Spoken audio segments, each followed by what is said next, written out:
올리브 키터리지는 엘리자베스 스튜어트의 세 번째 연작소설로 2009년 프리처 수상작이다. 작품은 13편의 단편으로 구성되어 있으며 약국은 첫 순서이다. 약국은 중년의 나이에 접어든 올리브의 남편 헨리의 이야기이다. 헨리는 오랫동안 이웃 마을에서 약사로 일한다. 약국은 그에게 가장 행복한 공간이며 따뜻한 성품과 배려를 가진 그의 천성이 그대로 드러난다.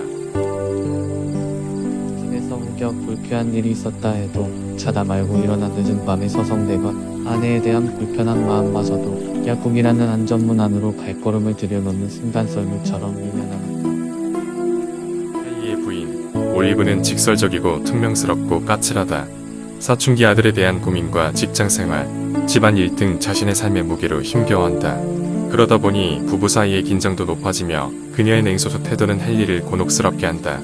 물론 단편 13편의 맨 마지막으로 갈수록 그녀는 타인에 대한 배려와 뒤늦은 자기 반성을 통해 성숙한 인간으로 발전한다. 당신이 알기나 해? 종일애들 가르치지. 연명할 교장이라는 잡자하고 멍청한 회의는 줄줄이지. 장 보고 요리하고 다림질하고 빨래하고 크리스토퍼하고 같이 숙제하고. 그런데 당신은 그때쯤 오랫동안 약국에서 일했던 그레인저 부인이 갑작스런 심장마비로 죽는다. 헨리는 그녀 자리에 버몬트 주립대를 갓 졸업해 22살 귀여운 여성 데니즈를 고용한다.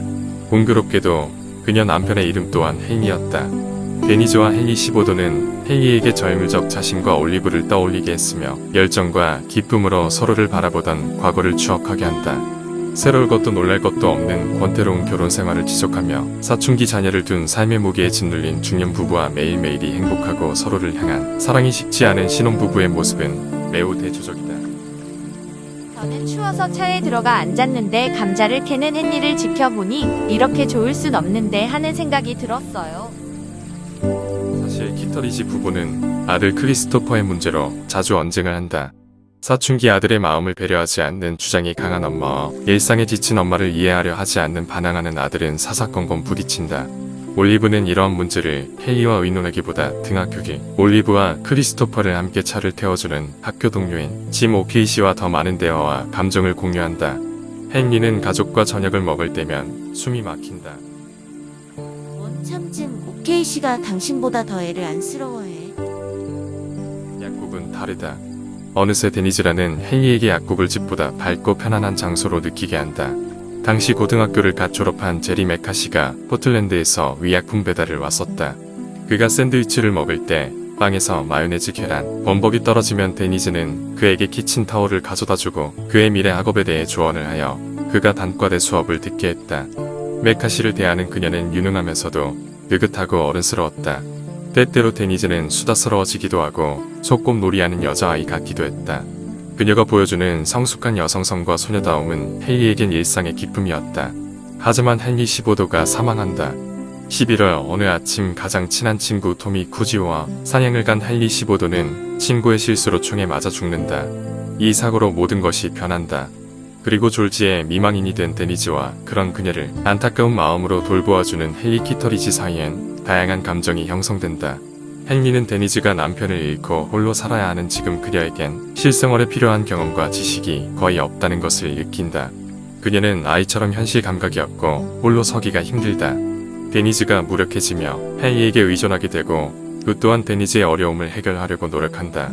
하지만 어느 날 데니즈의 외로움을 달래주려 헨리가 그녀에게 준 고양이 슬리퍼마저 죽자 그는 그녀를 위해 할 수 있는 일이 더 이상 없다는 것을 깨닫는다. 그녀를 위해 줄 수 있는 게 없다. 그녀를 안을 수도 젖은 이마에 키스할 수도 슬리퍼가 죽던 밤처럼 소녀 같은 플란넷 파자마를 입은 그녀 곁에 잠들 수도 없었다. 올리브를 떠난다는 것은 제 다리 한쪽을 썰어내는 것만큼이나 상상할 수 없는 일이다. 헨리는 두 여성을 모두 선택할 수 없다.